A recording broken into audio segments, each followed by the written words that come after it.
আজকের ফুটবল দুনিয়ায় এমন কিছু ঘটছে যা প্রতিটি ফুটবল ভক্তের জানা উচিত। নতুন মৌসুম শুরু হওয়ার আগে ইউরোপের বড় বড় ক্লাবগুলো নিজেদের শেষ প্রস্তুতি নিচ্ছে।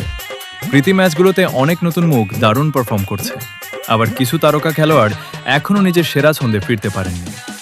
এদিকে ট্রান্সফার মার্কেটও একদম উত্তপ্ত, প্রতিদিনই নতুন নতুন গুঞ্জন ছড়াচ্ছে। কোন খেলোয়াড় কোন ক্লাবে যাবেন, কোন ক্লাব শেষ মুহূর্তে বড় চমক দেবে, এসব নিয়েই চলছে আলোচনা। একটা বিষয় কিন্তু পরিষ্কার, এবার নতুন মৌসুম আগের চেয়ে অনেক বেশি প্রতিদ্বন্দ্বিতাপূর্ণ হতে যাচ্ছে। Real Madrid, Barcelona, Manchester city, Liverpool, Bayern Munich প্রতিটি দলই নিজেদের শক্তিশালী করে মাঠে নামার প্রস্তুতি নিচ্ছে। এখন তোমার কাছে একটা প্রশ্ন, তোমার মতে নতুন মৌসুমে কোন ক্লাব সবচেয়ে বেশি ট্রফি জিতবে, আর ব্যালন ডিওরের দৌড়ে কে এগিয়ে থাকবে? কমেন্টে শুধু ক্লাবের নাম আর খেলোয়াড়ের নাম লিখে জানাও। আর যদি প্রতিদিন এমন ফুটবল আপডেট, ট্রান্সফার নিউজ আর